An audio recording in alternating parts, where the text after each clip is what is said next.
नमस्कार। ज्योतिष के कार्यक्रम सौभाग्यम ज्योतिषम में मैं पंडित विशाल विरथरे आप सभी प्रिय दर्शकों का हार्दिक अभिनंदन करता हूं।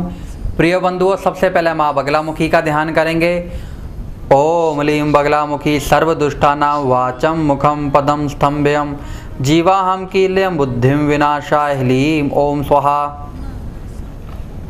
प्रिय बंधुओं, आने वाले कुछ कार्यक्रमों में हम चर्चाएं करेंगे लगन के बारे में। जो आपकी जन्म पत्रिकाएं होती हैं उनमें जो प्रथम भाव होता है, जो पहला भाव होता है, पहला घर होता है, उसको कहा जाता है लगन। वहाँ से हम शरीर के बारे में और स्वभाव के बारे में देखते हैं कि व्यक्ति का शरीर कैसा होगा, उसकी डील डॉल कैसी होगी, उसकी नेचर कैसी होगी, उसका बात करने का तरीका कैसा होगा। वह कैसे जानते हैं? वहाँ पर जो राशि विद्यमान होती है, विराजमान होती है। अगर किसी की मेष लगन है, वृष लगन है, दो चीज़ें हैं आपने ज़्यादातर जन्म पत्रिका में सुनी होगी, एक तो राशि और एक लगन। राशि से व्यक्ति का मन देखा जाता है और लगन से व्यक्ति का स्वभाव देखा जाता है, उसका डील डॉल देखा जाता है। जैसे कि किसी का टेवा नहीं होता है और कुछ ज्योतिषी उसके बैठने के तरीके से, उसके बात करने के तरीके से, उसकी डील डॉल से बता देते हैं कि यह लगन वाला व्यक्ति है, इसकी ये लगन होनी चाहिए। तो यह सब आने वाले कुछ कार्यक्रमों में मैं आपको बताऊंगा।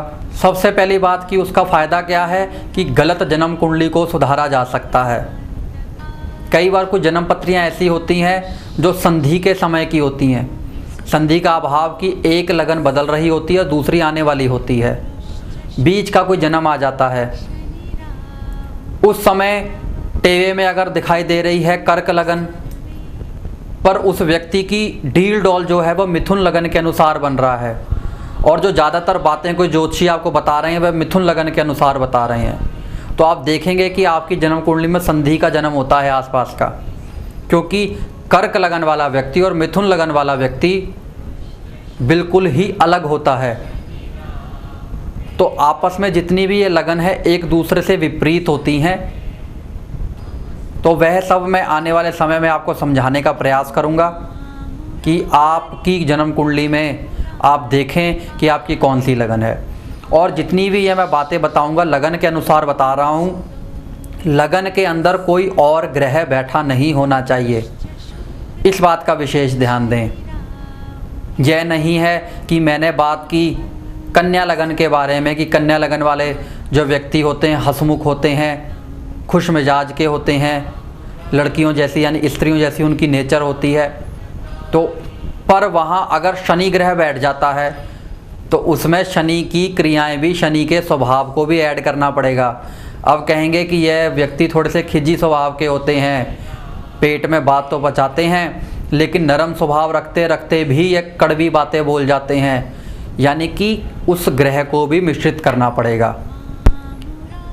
यहाँ पर केवल हम बात करेंगे लगन के बारे में कि कौन सी लगन वाला व्यक्ति कैसा होता है, कैसी कदकाठी होती है उसकी, कैसे उसके विचार होते हैं, कैसा उसका स्वभाव होता है, इसके बारे में हम चर्चाएं करेंगे। तो सबसे पहले तो मैं आपको यह बता देता हूं कि मेष राशि का जो स्वामी मंगल होता है, वृष राशि का जो स्वामी है वह शुक्र होता है, मिथुन राशि का जो स्वामी है वह बुध ग्रह होता है।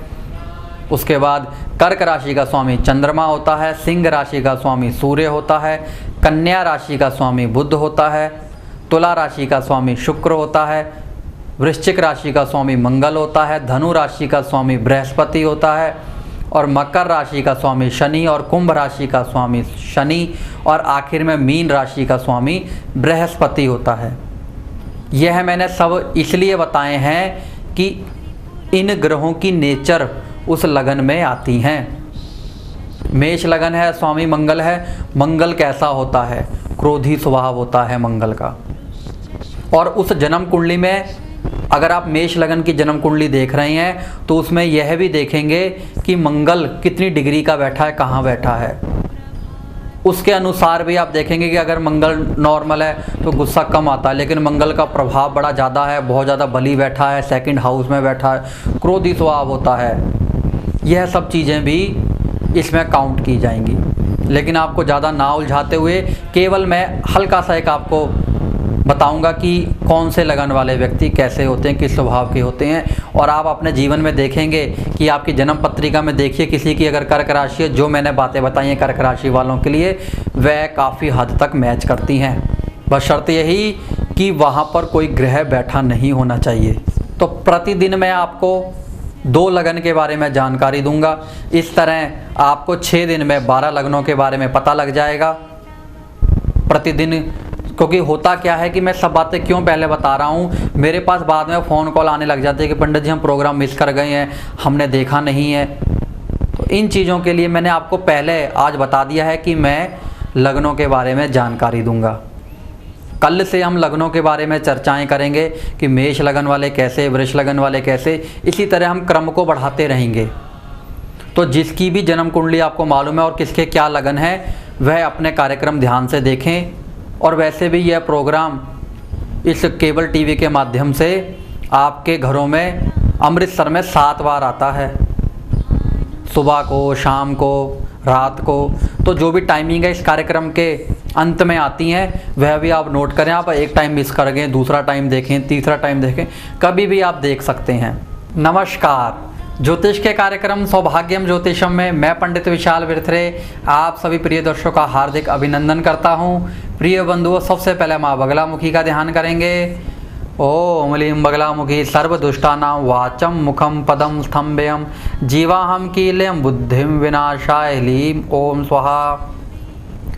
मेरे बंधुओं, जिस तरह मैंने आपको कल बताया था कि मैं आज आपसे लगनों के बारे में चर्चाएं करूंगा कि लगन किस प्रकार से आपके जीवन में प्रकाश डालती हैं, आपका व्यक्तित्व दिखाती हैं, आपका स्वभाव बनाती हैं। पर उसकी शर्त यही कि वह लगन मजबूत होनी चाहिए, अच्छी डिग्री में होनी चाहिए, कम से कम 5 डिग्री से लेकर 25 डिग्री के बीच में वह लगन होनी चाहिए। और जो लगन का स्वामी है वह अच्छी स्थिति में होना चाहिए। तो जो मैं बातें बताऊंगा आने वाले दिनों में, यह आप लोगों के ऊपर लागू होंगी काफ़ी हद तक। आप देख सकते हैं किसी का भी टेवा और उसके बारे में बताना शुरू कर सकते हैं कि आपकी नेचर ऐसी है, आप ऐसा करते हैं, ऐसा आपका स्वभाव है। यह सब चीज़ें आप खुद जान सकते हैं। तो उन्हीं लगनों के बारे में आज से हम चर्चाएं करेंगे।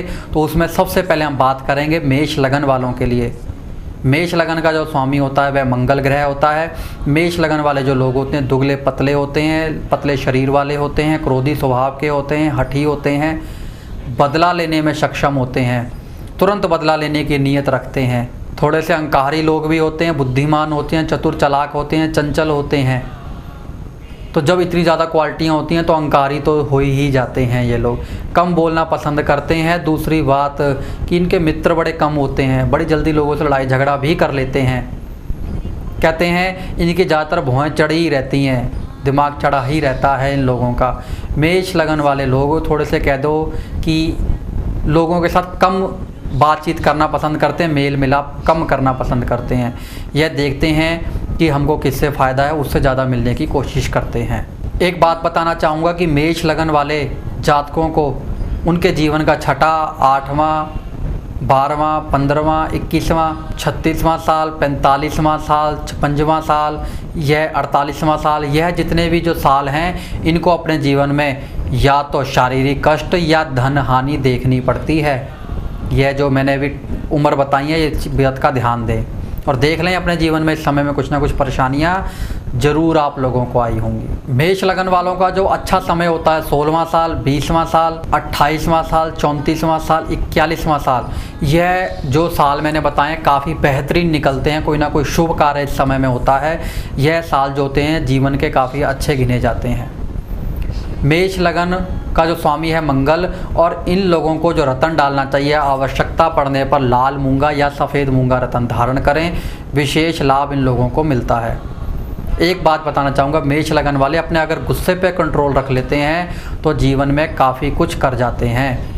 और इन लोगों को घृणा की जो भावना है वह त्यागनी चाहिए, तो ही इनके लिए अच्छा रहता है। तो मेरे बंधुओं, यह हमने बात की मेष लगन के बारे में। इसके बाद हम बात करते हैं दूसरी जो लगन है वृष लगन। वृष लगन का जो स्वामी है वह शुक्र ग्रह होता है। वृष लगन वाले जो लोग हैं उनका जो कद होता है वह मध्यम कद होता है, देखने में सुंदर होते हैं। इन लोगों का जो रंग होता है गोरा या गेहुआ रंग होता है। स्त्रियों की तरह बातें करने वाले, स्त्रियों की तरह बातें करने के शौकीन होते हैं, खान पीन के शौकीन होते हैं, जो साज सज्जा की चीज़ें होती हैं वह रखने का इनको शौक़ होता है, संगीत में रुचि होती है और आमोद प्रमोद के साधनों में पिक्चर देखना, संगीत सुनना, यह इनको काफ़ी अच्छा लगता है। यह लोग बुद्धिमान होते हैं, धैर्यवान होते हैं, शूरवीर होते हैं, पराक्रमी होते हैं, लड़ते झगड़ते नहीं हैं, बुद्धि इनकी काफ़ी अच्छी होती है, सोच समझकर बात करने वाले होते हैं, अच्छे व्यापारी होते हैं, अच्छे नौकरी पेशा करने वाले लोग होते हैं। ये एक मुश्किल होती है कि यह लोग थोड़ा सा मानसिक चिंताओं से घिरे हुए होते हैं, परिवार में इन लोगों की कम बनती है, थोड़ा सा जीवन कलहपूर्ण रह जाता है इन लोगों का।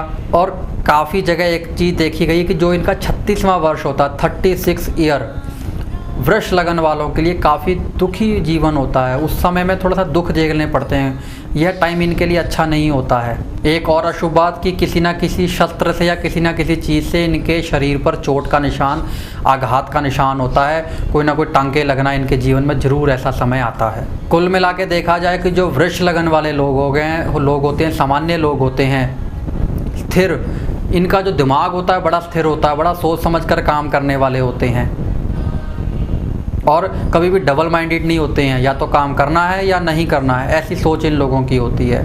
तो कुल मिला के एवरेज यह लगन होती है, ना ही ख़राब ना ही अच्छी वृष लगन वाले लोग होते हैं, अपना जीवन अच्छा, दाम्पत्य जीवन भी, हर तरह का जीवन अच्छा व्यतीत कर लेते हैं। तो वृष लगन वालों का जो स्वामी है वह शुक्र है और इनका जो रतन आता है वह ओपल या हीरा, इनमें से कोई भी रतन धारण कर सकते हैं। इसको धारण करने से शुक्र की जो पॉजिटिविटी है वह बढ़ जाती है। यह बात की आज हमने मेष लगन के बारे में और वृष लगन के बारे में। जिस तरह मैंने आपको मेष लगन और वृष लगनों के बारे में जानकारी दी है, आने वाले कुछ कार्यक्रमों में इसी तरह लगनों के बारे में जानकारी दूंगा। जो लोग भी लगनों के बारे में जानना चाहते हैं, देखना चाहते हैं कि स्वभाव नेचर कैसी होती है लगनों के अनुसार, वे आने वाले जो कार्यक्रम हैं उनको देख सकते हैं। इस कार्यक्रम के माध्यम से आपको मैं कुछ ना कुछ ज्योतिष को सिखाने का प्रयास कर रहा हूँ। जो लोग सीख जाते हैं उनको बड़े कॉल भी आती हैं, बड़ा अच्छा लगता है, लोग बताते हैं कि हमें अच्छी तरह समझ लग रही है।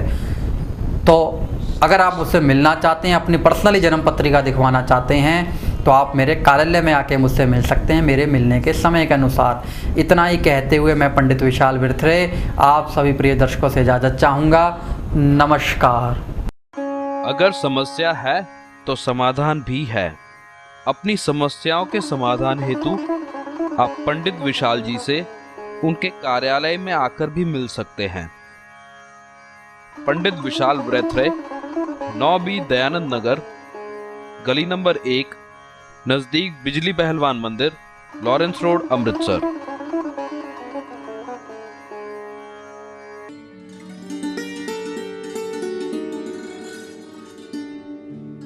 पंडित विशाल बिरथरे का ज्योतिष कार्यक्रम सौभाग्यम ज्योतिषम इन समय पर